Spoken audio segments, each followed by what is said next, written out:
Assalamualaikum warahmatullahi wabarakatuh. Alhamdulillah, la haula wala quwata illa billah. Allahumma sholli ala sayyidina Muhammad wa ala ali sayyidina Muhammad.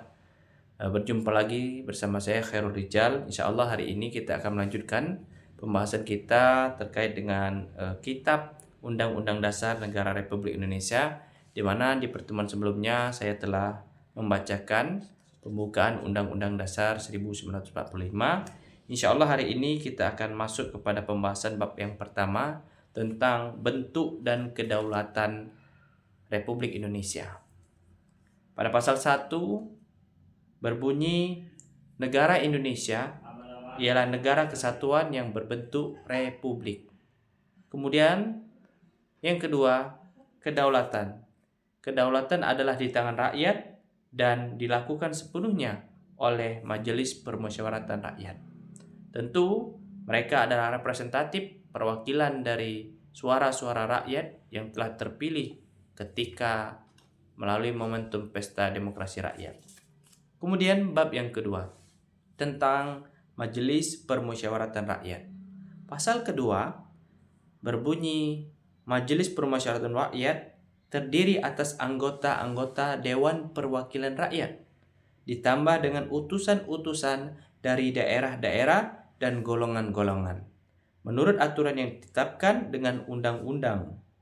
Kemudian yang kedua, Majelis Permusyawaratan Rakyat bersidang sedikitnya sekali dalam 5 tahun di ibu kota negara.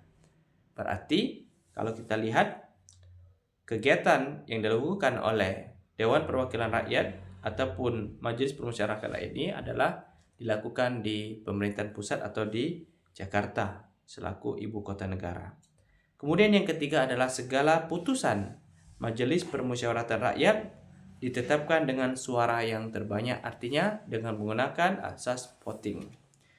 Pasal yang ketiga, Majelis Permusyawaratan Rakyat menetapkan undang-undang dasar dan garis-garis besar daripada haluan negara.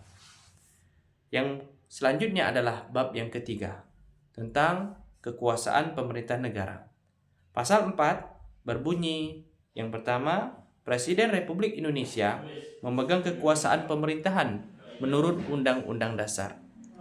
Yang kedua, dalam melakukan kewajibannya, Presiden dibantu oleh satu orang wakil presiden. Alhamdulillah, momentum pemilihan presiden telah berlalu di tahun 2024 dan alhamdulillah telah terpilih Bapak Prabowo Subianto dan Bapak Gibran selaku wakil presiden. Maka mereka adalah pemangku kekuasaan pemerintahan negara. Ada pasal yang kelima. Presiden memegang kekuasaan membentuk undang-undang dengan persetujuan para Dewan Perwakilan Rakyat atau DPR. Kemudian Presiden menetapkan peraturan-peraturan pemerintah untuk menjalankan undang-undang sebagaimana mestinya. Pasal ke-6, Presiden ialah orang yang asli Indonesia, artinya dia merupakan origin, asal muasalnya, lahirnya dari Indonesia. Yang kedua, Presiden dan Wakil Presiden terpilih ataupun dipilih oleh Majelis Permusyawaratan Rakyat dengan suara terbanyak. Ini pada fase periode-periode sebelumnya. Alhamdulillah, untuk periode di tahun 2024 lalu dilakukan dengan cara melakukan Pesta Demokrasi Rakyat dengan mencoblos pada hari H, tepatnya di bulan Februari tahun 2024 lalu. Kemudian pasal 7, Presiden dan Wakil Presiden memegang jabatannya selama masa 5 tahun. Artinya ketika dilantik kemarin 2024, maka berakhir periode di tahun 2029. Dan sesudahnya dapat dipilih kembali dan maksimal 2 periode.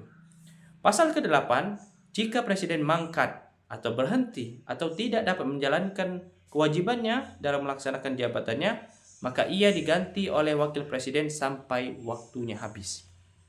Pasal ke-9, sebelum memangku kejabatannya, Presiden dan Wakil Presiden bersumpah menurut agama atau berjanji dengan sungguh-sungguh di hadapan Majelis Permusyawaratan Rakyat atau Dewan Perwakilan Rakyat sebagai berikut.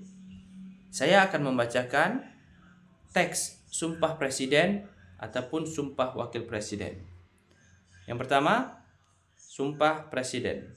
Demi Allah, saya bersumpah akan memenuhi kewajiban Presiden Republik Indonesia dengan sebaik-baiknya dan seadil-adilnya, memegang teguh Undang-Undang Dasar dan menjalankan segala Undang-Undang Dasar dan peraturannya dengan selurus-lurusnya, serta berbakti kepada nusa dan bangsa. Adapun selanjutnya adalah teks janji Wakil Presiden. Saya berjanji dengan sungguh-sungguh akan memenuhi kewajiban sebagai Presiden Republik Indonesia dan juga Wakil Presiden Republik Indonesia dengan sebaik-baiknya dan seadil-adilnya, memegang teguh Undang-Undang Dasar dan menjalankan segala Undang-Undang Dasar dan peraturannya dengan selurus-lurusnya serta berbakti kepada nusa dan bangsa.